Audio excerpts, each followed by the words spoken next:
All right. Welcome to the first chapel talk of 2021 for the Hill Alumnae Society. I'm happy to introduce our speaker tonight is Lindsay Mays, class of 2005. She is a rock star member of our Hill Alumnae Society board. So I'm really excited for her to get the chance to give a talk tonight. So Lindsay, if you want to take it away. First of all, thank you guys so much for joining. I know it's been a crazy couple weeks, long day, but and you've all probably here because I've harassed you all to be here, but that's why you're all great. So when the Alumni Committee first discussed the idea of starting this Chapel Talk program, I thought it was an awesome idea. I love hearing about people's stories and I love hearing about updates, and I knew that I definitely wanted to get involved, which is why I volunteered to kind of head this whole thing up. I also knew that I wanted to give a talk because I love talking. And I come from a very chatty family, blame them. But while I knew I definitely wanted to speak at one point, I decided that I wanted to wait until something monumental happened career-wise. I'm a nanny, and I thought there is no way that I'm getting in front of this huge group of accomplished people and let them know that that's just what I'm doing right now. I'm just a nanny. Hill produces so many successful alumni, and I think that we all have the desire to be the absolute best. And I think that I especially felt a certain amount of pressure to really achieve because I'm a minority student. So it was kind of like, I have to prove that, you know, I'm worthy and that I also am capable of doing these great things. I also had similar hesitations and was a little nervous about my reunion, which was supposed to be this past June, which was rudely canceled because of COVID, because I didn't think, okay, you know, or I was thinking I have until June to get a killer career that I can go and tell my classmates about, because again, I can't tell them that I'm just a nanny. So then I've been wrestling a lot lately with that word just.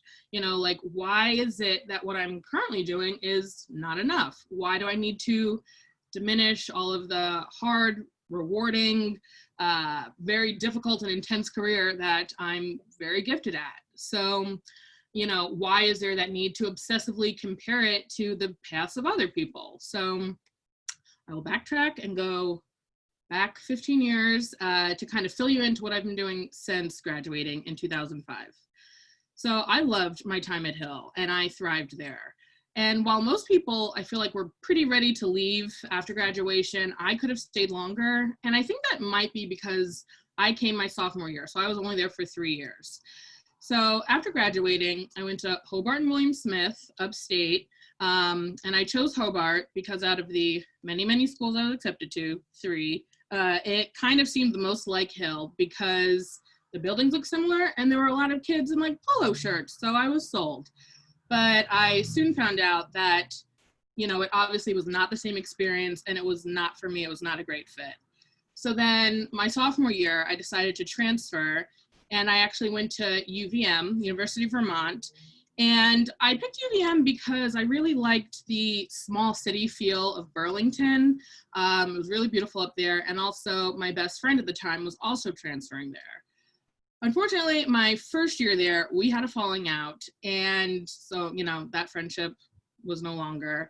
And also UVM is definitely a lot crunchier, you might say, a little more granola. And it wasn't a great fit for me either. You know, I was, you know, walking around campus, bopping to like the Jonas Brothers on my iPod mini while kids were protesting like pesticides. I don't know. And I remember a few kids in class were laughing at me one time because I was wearing shoes, like not weird, not funky shoes, because I had footwear on. And that was odd. At least once a month for the entire 3 years I was there, some stranger, did not know them, would come up to me and ask if I could dreadlock their hair. I was one of the very few Black students at UVM and in the entire state of Vermont. And so surely all Black people know how to dread hair. I don't understand the physics of a dreadlock. I don't really understand the makeup of it. So I was of no help. So I graduated in 2009 and I moved back home to Long Island because that good old recession. And I had graduated with a degree in English and a minor in film and television. I was originally a Spanish minor up until my sophomore year because I had taken Spanish forever and I loved it. Bit of advice: if you have studied a language for 10 years and are still iffy on how to conjugate the verb to be, you probably should not have that language as your minor. So before I fell out of my minor, I switched to film and television studies. So when I graduated, I really wanted to get into children's publishing. So like Scholastic, Simon & Schuster, Penguin, those were what we were aiming for. So I would shoot my very basic resume off into cyberspace and never hear anything back. And it was at this point that I wished that I had done some more internships during my summers of college. I'd worked at a day camp since I was like 14. And so at the time, a lot of internships, most of them were unpaid. And I did not have the luxury of taking an unpaid internship. And that's a little bit of systemic classism. We don't have time to go into that. So basically, I was like, Scholastic, I have taught kids how to make a pinch pot, and I won the Citizenship Award in 8th grade. So hire me to edit these books. And obviously that didn't go so hot. And again, I had always been interested in entertainment as well. It was my minor. I'm like a pop culture savant. So I was also interested in those sort of jobs. I would send my resume to MTV. MTV, here's a 4-page paper I wrote 3 years ago in college about the symbolism of the birds in the movie The Birds. So hire me to develop some cool shows for you. So that also was a flop. So while still applying to any sort of publishing, entertainment jobs, I began my 5-year period of doing a bunch of random stuff. In addition to the camp, I'd always worked with kids in various capacities. I started babysitting at 13. At Hill, I worked with and in college, I worked with a lot of after school programs. At UVM, probably the best thing I liked about UVM was I was a part of this organization called the Vermont Children's Magazine. I was the head of it, and we would go into elementary schools in Burlington and teach different classes about creative writing. So the kids would make short stories and poetry, and then we would combine it into a magazine quarterly, and everybody would get one. So that was super cool. Post-college, I began tutoring, doing more after school nannying, babysitting, and it wasn't a ton of money, but again, I was living at home. Thank you, Mom, you're somewhere over here. So I didn't need a ton of money, especially because I had decided to ignore my vast student loans because I was like, well, I don't care. And I didn't like school that much. I should not have to pay for it. Not a great idea. I'm currently paying for that mistake, quite literally right now. So save some time. Nobody should ask me to co-sign for them in the near future. Won't get us anywhere. So I ended up leaving those nannying, babysitting jobs because I got a big break into showbiz at 25. Through a friend, I got a job working as an assistant to a talent manager. And she represented different actors, models, dancers, mostly in the New York area. And I thought it was very fancy. And you might be wondering, who are their clients? Is it Meryl Streep? Is it one of the Hadids, one of the kids from Dance Moms, JoJo Siwa? It was not JoJo Siwa. If you have ever been to like a dentist office in a strip mall next to like a Subway and a UPS store, and then you see where those like gingivitis pamphlets and somebody's like holding their mouth in pain, like she was one of our people. Like those are the models that we were representing. Or like if you're on a cruise ship, the third dance lead, like doing a kickball change by the buffet, she's one of our dancers. So that was kind of the caliber of this entertainment agency. My boss was famous. Her 2 clients that she managed was her son, Greg from Dream Street, the boy band you might remember and love, and also Nikki Blonsky from Hairspray fame. So that's where we were. I ended up leaving that job after maybe like a year or so because a different job was offered to me that had better salary, actual benefits, and corporate experience, which I thought would help my resume situation. One of the parents of a child that I used to tutor was a partner at Paul Hastings, this very prestigious law firm in Manhattan, and he needed a new case assistant, which is basically a paralegal without like the title.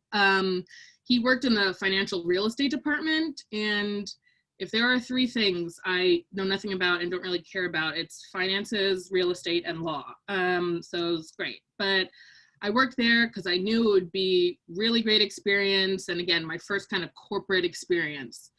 By the third month, I developed one of those eye twitches. When your eye twitches so much from stress and it doesn't stop, and exhaustion. Yeah, actually maybe like month 2. It was rough. The first day, I remember I had about 3 different attorneys, different partners, just come up to my desk, throw stacks of something on my desk and say, we need this done by noon. And I was like, I don't have a password I don't have a login for my computer. I can't get this to you.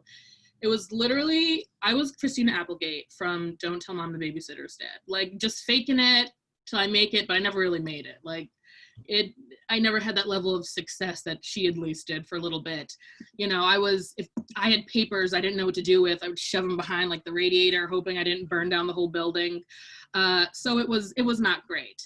There were so many times where, well, most nights I was packing up, getting ready to leave at around 7 o'clock. And then somebody would swing by my desk and say, that deal that we thought was closing next week is closing tomorrow at 9 o'clock. So you need to complete and perfect these 13 loan agreements. And if there's a mistake in them, this $200 million deal will fall through and it's your fault. So I'm like, oh, okay, that's great. So I would stay until about 3 o'clock in the morning, doing all of these, documents, making sure they were perfect, take a car an hour home to Long Island, power nap for about 2 hours, wake up and go back into the office. It was the most stressful thing I had ever done. And it definitely did not seem worth it, even, just to pay my dues, because again, this wasn't even a field that I have any interest in. I just took the job because I'd been kicked off my mom's insurance because I aged out of it, and I just wanted to go to the doctor. I just needed a checkup. So it is what it is. During that job, I had gone to California for 2 weeks just to visit some friends, and I just fell in love, and I was like, I just want to be here. I just need to shake things up, make a big move. So I came home, I gave my 2 weeks notice. A few weeks later, I bought a car, Rhonda the Honda, she's great. And then I made my sister drive out to LA with me. She flew back home. I just needed her for her driving abilities. When I'd come to LA, I had Rhonda the Honda packed with all my possessions, and that was it. I did not have a job lined up. I didn't have an apartment, nothing. But I've watched so many TV shows, romantic comedies, and I was like, the afternoon I come, I will find a great spacious apartment. Maybe in about a week, I'll be offered a $200,000 job. And then some surfer will spot me running on the beach with my dog and fall in love. I do not have a dog, and I do not run, not since Mr. Yinger made me run in a track meet my 6th form year, and it was the worst day of my life. It was horrible. All the Olsen twin movies were a lie. Every CW show from the 2000s was a lie. Miley Cyrus Party USA was a lie. It was a mess. When I first got there, I ended up renting an apartment in an area of the city called The Jungle. Like, it's known as The Jungle because it's a jungle and it's dangerous and deadly. It's actually the same neighborhood, if you've ever seen Training Day, where Denzel Washington lives. Not great. Nobody told me not to move there. I was there for about a month and a half before moving in with family friends. I now live in North Hollywood, which is a nice enough place. It's not glamorous Bel Air, but it's sort of thing where I'll tell people I'm from North Hollywood. They're like, oh, Hollywood, like fancy, glamorous. I said, oh no, North Hollywood. And they say, oh, well, that's nice too, And ellipses, their voice trails off a little. But there's a 7-Eleven, a Pizza Hut Express, and a liquor store about 50 yards from my front door. So it's a win. As far as the guy thing, there is not enough Wi-Fi strength to get into that tonight. But that's another Chapel Talk, another day, another year. But I will summarize with a quick story. As most of you probably know, there is a dating app called Bumble where the girls have to message the guys first. So I'm all happy, and I'm just messaging away, but not really hearing anything back. So I emailed Bumble customer service saying, hey, would you mind checking my account? There's a glitch or something, because these messages from the guys are not coming through. There's an error. You need to sort it out. I received a reply stating, nope, everything's fine. Everything's great. Okay, that's telling. So you get an idea of what that has been like. I will tell you, though, on the guy front, that it's very LA of me that I have been on a date with a celebrity. Some of you here know about this. I don't know if you are familiar with the very popular nationwide commercial where a young gentleman is behind the bleachers at a school, and he suddenly breaks out in Skittles, acne that is made out of Skittles. Yeah, he gets Skittle pox, as he call it. Well, I went out with Skittles pox guy because he was on a Disney Channel series, and I thought that he would have that Disney connection with Zac Efron, so I could meet Zac through the Skittles guy. I never met Zac, and that was my punishment for trying to use poor Skittles guy, and I can't tell you his real name, not because I signed an NDA, but because my friends and I refer to him as Skittles, and I forget it. So moving on. So that's apartment and the guy thing. Career-wise, my game plan when I moved here was to get into TV development and programming. As I mentioned before, I love television. I'm very creative. So developing scripted series was something that I was really passionate about. But scripted is one of the more challenging areas of entertainment to break into because there's not as many scripted shows as there are reality. So it's kind of considered, you know, a more elite and competitive field to break into. But I was so eager to get my foot into the door. I was applying to all sorts of entertainment jobs. I ended up getting a job working at a reality TV company about 4 months after I moved out here. And I was so excited. I didn't care that it was reality. If I did have to do reality, I'm probably more of like a housewives girl, maybe like, you know, schmoozing with helping the housewife prepare for a party, or maybe staging a house on Selling Sunset. The company I worked for, I was executive assistant to the president and CEO. He's famous for finding the show Duck Dynasty and creating it. And all the other shows in the company were like When Squirrels Attack 5 and, you know, those sort of shows. So, you know, I moved to LA, my first job in Hollywood, thinking it's going to be so glamorous. My first task was finding 30 taxidermy animals to send to the cast for gifts. And they had to be very specific. I had to find squirrels and raccoons in hunting positions. I had to find them in mini canoes, and squirrels and raccoons fishing in boats. Here I was thinking that I'd be one of, you know, Lisa Vanderpump's restaurants holding Jiggy the dog, rest in peace, but no. I'm on the internet looking for stuffed rodents. I managed to find them, so if anybody needs any taxidermy animals, I have a guy, don't worry. After about, 4 months there, I ended up getting laid off. And, you know, even though it wasn't my dream job, I was still bummed, but my boss was not a great guy, and he's currently, I believe, being investigated by the FBI for some shady business deals, so I got out in a good time. So I'm still applying to jobs, and a couple months later, I got a job working at a talent branding agency, which is an agency that works with clients to help develop their brand. So any celebrity that's doing a commercial or endorsing a product, a paid appearance, like a paid tweet or anything like that, you know, we work to get them those deals. And I just heard the word work with celebrities and I was sold. And this was kind of my first experience talking and meeting with the high profile people, and it was super cool. But my first week, I was so excited. I went out to celebrate with some of my friends, and I celebrated with a glass of wine. And from the bar, I called Adrian Grenier, Vinny Chase from Entourage. He did not answer, thank goodness. I would not have had a job. Nobody should ever give me the nuclear codes in a cocktail. But that job ended up being a lot more business than I was thinking and a lot less creative.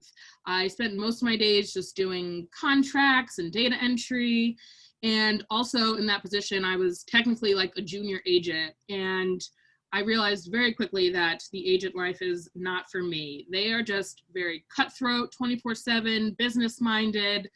My second week there, my boss called me into the office and scolded me because she said I was being too polite on the phone and too nice on the phone. I asked her to give me an example, and she said, I heard you saying, how are you today? And that's just not acceptable. We have a reputation to uphold. And, I said, well, I don't just ask how they were doing. So, any job where, you're not supposed to ask people how they're doing, realized was also not going to be for me. I'm not Ari Gold. Also, the other problem with that is entry-level entertainment jobs notoriously pay like a pittance. And they know that there are, 20 people who would take that job for absolutely nothing because they just want to be in that business. So they don't have to pay you a lot. I was working maybe like 10 hours in the office every day, and then 2 or 3 hours when I got home. And, I was just getting a weekly rate, and I was taking home $350 a week for, 55 hours of work. And $350 a week is like how much I spend on valet. It's Los Angeles, like a week. So to make ends meet, that's when I started driving Uber. And that was just burnout because doing Uber plus working the long hours, it was a mess. And so I quit that job only after 2 months. And that was a tough decision because I'm like, it looks horrible that I was only here for such a short amount of time. But I said, if I definitely know it's not for me, I don't want to waste time and just stick it out. So at this point, I'd had 2 different jobs in entertainment and neither worked out. And before just taking any other job I could find, I decided to regroup and take the time to really figure out what exactly I wanted to do. And that's when I made the decision to nanny again. Nannying is just, again, I know that I'm good at it. It's good money, and it could just give me time to get a breather while I think about what exactly I want to do next. So I found my first nanny job here in LA. Little Theo, my baby, he was like 3 or 4 months old when I started. And I loved him, I loved his parents, but it did not take me long to figure out like, I cannot do babies anymore. I'm sorry, I know. I love the babies, but 10 hours with a 3-year-old, 3-month-old, it's just, how many hours can I sit on this mat and bang these 2 wooden blocks together or bang on this little plastic xylophone? I couldn't do it anymore. I just felt extremely bored. I felt like my skills weren't being utilized. So I usually work best with kids about 3+ because I like being able to do activities with them, play sports, crafts, teaching them new stuff. So I left that position actually because I'd gotten a job with Nia Long, who's an actress, but about 3 days before I was supposed to start that job, she decided she'd no longer need an assistant for financial reasons. So great, I'd left Theo the baby, they'd already put him in daycare, and I once again had no job. So I'd been in LA for almost 2 years at this point, and all I was doing was Uber. From October 2016 to June of 2017, I was applying to every entertainment and childcare job I could find. And I was getting like a few interviews, but again, the competition is crazy. Will Smith has a production company, Westbrook. I went on 4 rounds of interviews just to be the receptionist at the company, just the receptionist. I was walking in there thinking, I'm educated, I'm a people person, I'm personable, I have a degree. Like, why are they not begging me to do this job?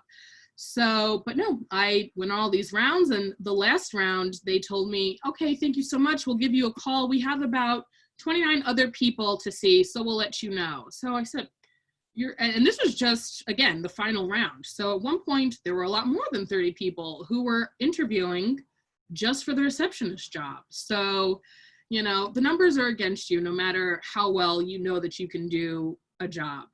On the childcare side, I did go on a few high-profile nanny interviews, which are always very cool sounding until you find out some of these people are a little iffy. A certain smizing TV host and model told me that on an interview, you should ask no less than 31 questions to your interviewer. I don't know why 31. And at this point too, by the time you meet the celebrity of the child you're about to watch, you've already been interviewed, had a phone conversation with the assistant, usually like a FaceTime with the house manager, another FaceTime with, you know, maybe the assistant and the house manager together. So I'd already been over stuff, asked all the questions. It's one baby, you know what to do. You should almost be alarmed if I have 31 questions. So that did not work out. And then a very petite male comedian did not hire me because he said that even though I was awesome and perfect for the job, I was too tall. And then having a tall female employee was emasculating or whatever. So that's great. And this one hurts probably the most. I went on numerous rounds of interviews to work for the Knowles Carter family. Yes, Beyonce and Jay-Z. And I was one day away from meeting them in a hotel suite at the Beverly Hills Hotel, but then they ended up already going with somebody who'd been trialing with them for like a couple weeks. So that one was a dagger to the heart. I'd been spending my days scouring the web for jobs, and then one day I decided, you know what? I just need to treat myself, take a breath. So I treated myself to a very nice lunch at the Ivy, which is my favorite restaurant here, and it's a celeb hotspot. Think $18 cocktails, $45 pasta, sure, why not? Because every unemployed Uber driver should spend $23 on a bottle of water. While I was there, a woman came up to me and said, she sat down at my table and said, "Oh my gosh, you are gorgeous.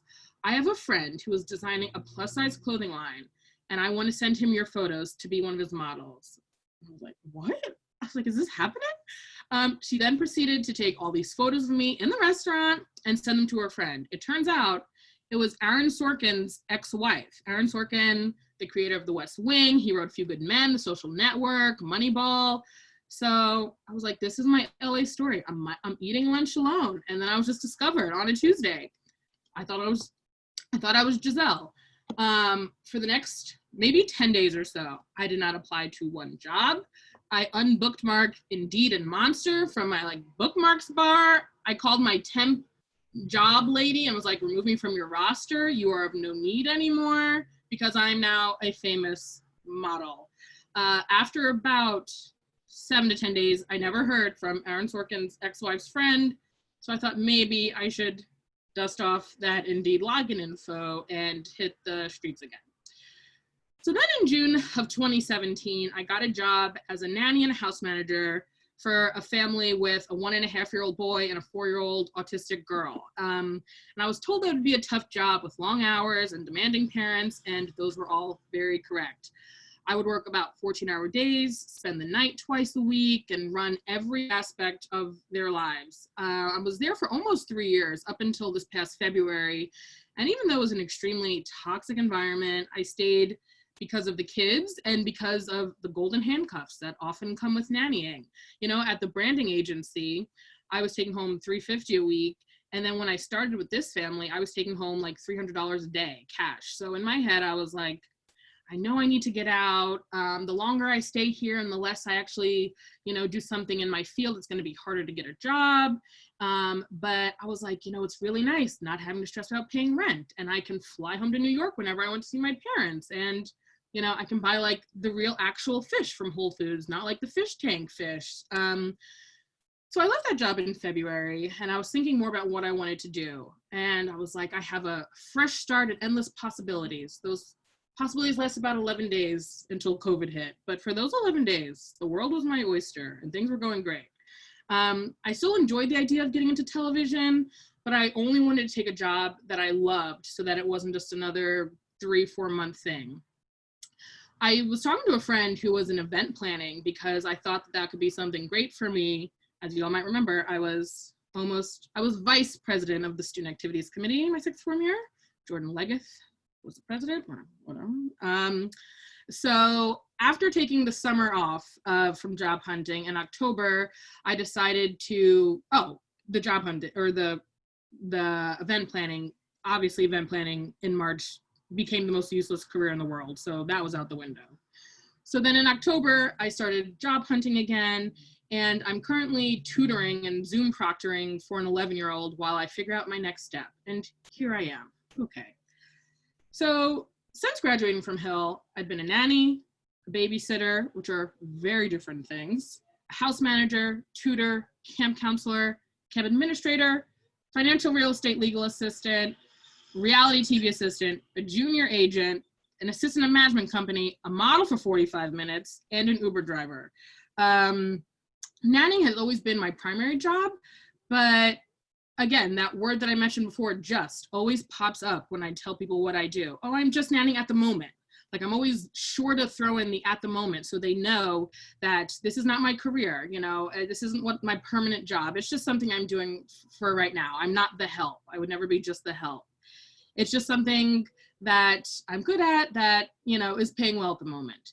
Even though I know that what I'm doing is extremely important and crucial and valuable and impactful, it still feels subpar to everything that I see my peers doing. You know, I'm making peanut butter sandwiches, and this person who was in my dorm is the VP at a tech company now. And, you know, I'm pretending to be Chase the police dog from Paw Patrol for the 90th time. And then this person just started an organic food company. So, you know, while my days are tiring and I know that I'm keeping people's lives running, I sometimes, you know, can't help but to think, at what point on my journey was I supposed to have gone left instead of going right where everyone else seems to have gone? You know, you look at social media and you see people your age or even younger doing things that seem more important or more cool or more valuable. And I've almost been embarrassed by the fact that I have yet to find my true passion when so many people are doing such great things. You scroll through Instagram and you see people that are managers and VPs, and I think, you know, like, when did we stop being interns, or when did we stop leaving these entry-level, you know, these entry-level jobs? What exactly did I miss? You know, you almost feel left behind, or that you're not living up to your potential.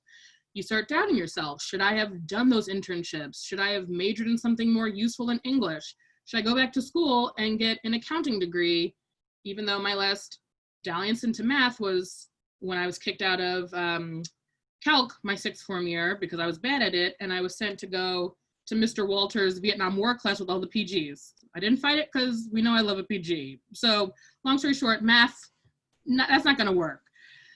Ironically, you know, when Uber and Lyft was my primary job for those 8 months, that's probably when I most felt like a disappointment to myself and my family, which is, you know, very silly to say because I come from the most supportive family you could ever imagine.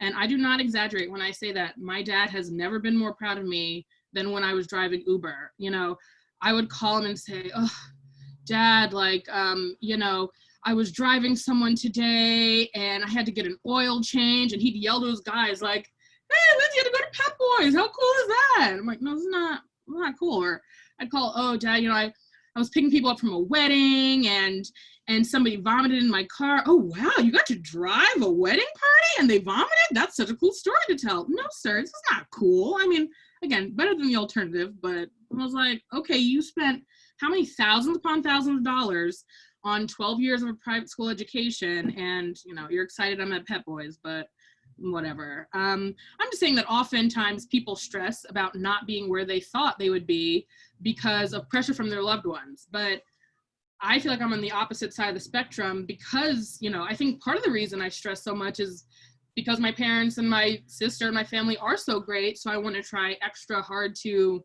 you know, make them proud. I think another big thing is that we're often told in high school and college that success means a certain rank in like a very corporate environment, and that means financial wealth. As I mentioned before, you know, I love Hill, biggest cheerleader, but I'd find myself after graduating frustrated sometimes when, you know, you'd get a newsletter saying about speakers that were coming to campus because they often kind of felt very similar in career choices. They're the VP of something in Manhattan, or they're in finance. And those people are awesome and amazing, and they are great examples for the kids, but they're not the only models of success and career choice that, you know, I think we should be exposing everyone to. You know, and that's also why when finding speakers for this chapel series, I try to find a very diverse group of women. And just a few examples, we've had Lillian Sue, who's in finance, and she spoke about the decision to travel the world for a year while working remotely so that she could do both things that she loved. We had Claire Evans, who's like a yoga guru, and she led a demonstration in December, and that was the most like physically and mentally relaxed and beneficial thing I've done for myself in forever. Katie Doherty spoke about the beverage company she started. Eva Van Engelen, who I think is here, she's like a masterful hair artist, and she's sharing her craft nationwide at a high level. So those are just a few examples. We've had, a world traveler, a wellness mentor, a business tycoon, a beauty leader, and the variety of talents and skills in these equally successful women are tremendous. And so, I can recognize the success in these women and my other peers, but why is it so hard to see that in myself? Why do I need to diminish my own skills in my field? When I started preparing this talk, I started thinking about successful people I know. And instead of admiring those people and their accomplishments and thinking about how my own accomplishments are also valid and meaningful, I had a few very, toxic thoughts where I said, okay, well, thinking about one of my past bosses, she started this great company and she's the head of this charity and she has 3 kids and a $10 million house, but she's been divorced 4 times. So maybe she's not so perfect. No. That is the toxic and malicious mindset that got us in this pickle in the first place. This is not what we need to be doing. We should not be judging others to bring them down just to compensate for our own insecurities. And you know what? She's been divorced 4 times. That just shows that she is resilient as hell, and she's been on at least 4 dates, which is more than I can say about myself. So, yeah. Since the beginning of pandemic, good old Dr. Theodore, my therapist extraordinaire, has kind of helped me realize that the world is crazy right now, and we all need to afford ourselves a little bit of grace, because we're just doing the best we can. And then I had, an aha moment, like Cher from Clueless, when she realized she was in love with her brother. And I was like, why do we only have to have grace for ourselves when we are in a world crisis? If there's something in your life you would like to change, or if there are goals and milestones you'd like to hit, that's awesome. Work hard and get there, but that doesn't mean that you can't be proud and content of where you are, right now, because things are hard and we are all just surviving. So give yourself some credit. And I shouldn't be letting my perceived inadequacies dim that light. The thoughts of others shouldn't affect your psyche either, because no matter how successful you become, whatever successful means to you, there's always going to be those people judging you.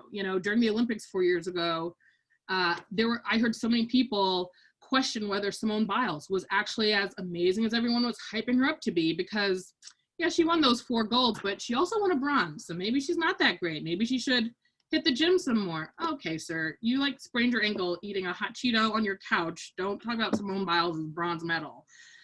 Oh gosh. Issa Rae is a TV show creator of the show Insecure on HBO, which I love because I see a lot of parallels between myself and the main character. And a quote from her, she says, hold on, where is this? For a long time, I defined myself by what I wasn't, which constantly set me up for failure and disappointment. And my life changed when I focused on what I was good at, what I liked most about myself, and what made me stand out. Once I learned to like me more than others did, then I didn't have to worry about being the funniest or the most popular or the prettiest. I was the best me, and I only ever tried to be that. Boom. That sums it all up perfectly. And going back to that demanding nanny job, I realized, how true that statement is, and how much I actually did in that position that was great for me and myself. Just a typical day in the life for those that don't fully understand, everything that a nanny and a house manager can be. I would wake up with the little one in the morning because I'd have to spend the night twice a week, jumping on my face, make breakfast, wake up the other child, make a second breakfast for the mother, make a third breakfast when the second kid didn't want either the 2 breakfasts, bathe them, get them dressed for school, fight about the need for underwear, take the kids to 2 different schools, have coffee with one of the class moms to go over a fundraiser at the school, get a call from the mother asking what the class mom was wearing and if she looked cute today and if she was prettier than her. I lie to keep my job. I get back to the house, inventory everything from the groceries to the kid supplies to all the toiletries around the house, make the monthly schedule for all the 6 nannies, the 4 housekeepers, the 2 drivers, go to the school for a parent-teacher meeting, get a call from the mother while in the meeting. She states that she just fired the housekeepers because she was bored, and then new ones need to show up in 30 minutes or less, like a pizza, go to the car dealership to renew the lease for the cars, swing back to the school because I got a call saying that the toddler needed a hug, and this is LA, so this is a thing. I would go to the school just to give him a Lindsay hug. Sure, drive 45 minutes, give my baby a hug, go to a private school in LA and meet in Missions because I'm looking for a new school for kindergarten for the next year.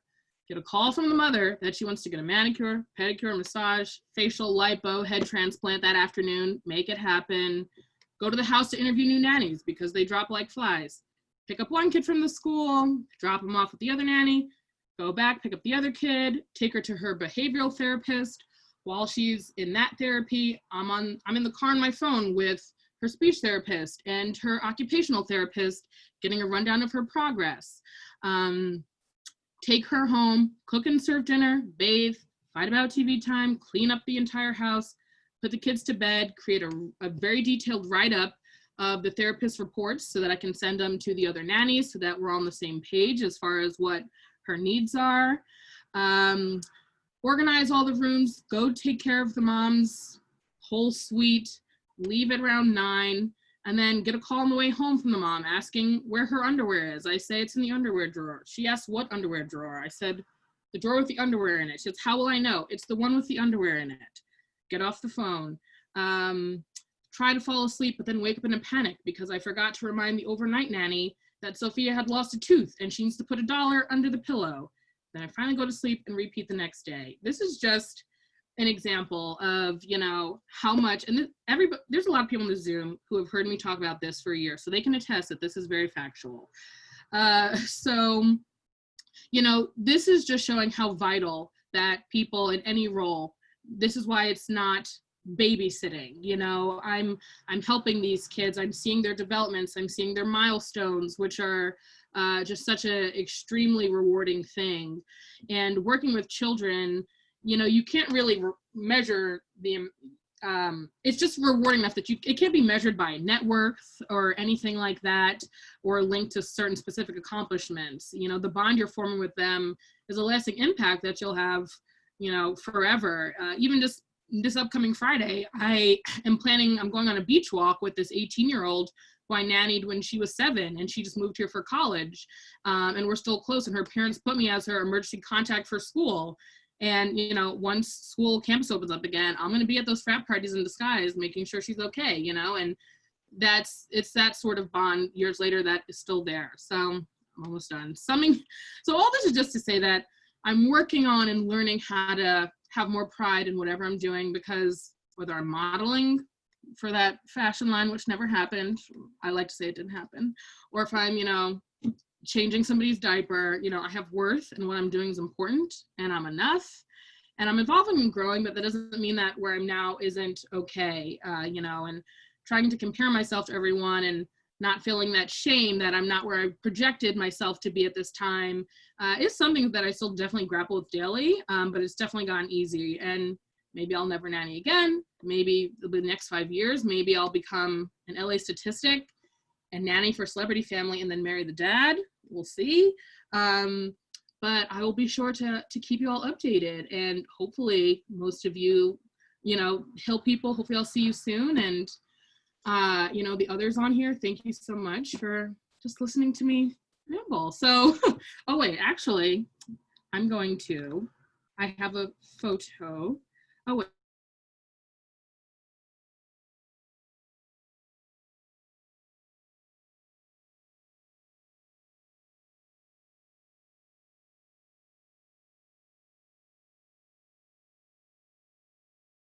The host.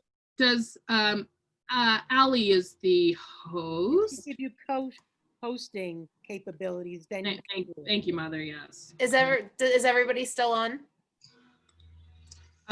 Did we lose people? We're on. Yo, I'm on. Hey, Darlene, how you doing? So I didn't know if anybody had any questions or whatnot. And Allie, I was saying, is there a way that you can enable screen sharing by any chance? Yes. I had just a couple very quick photos, but yeah, go for it. Okay, let's see. So let me see if I can do this. This is the text between me and Julia Sorkin, just as proof. Julia Sorkin, nice to meet you. These are the photos she took of me at the Ivy. Then I sent her some selfies to send to the her friend, and it never went anywhere. This is just proof. I was not making the story up. But then I went to the pictures to try to show them to you, and I see that she stopped sharing them. So I don't know if I need to get an attorney. Like, is she stealing my images or something? TBD. This is me. This is what I'm going to be at the frat party in disguise, watching over my little Quinn when she goes back to college. And this is the Skittles guy. In case any of you were not sure of who I was referring to, you've seen the commercial, you know him well.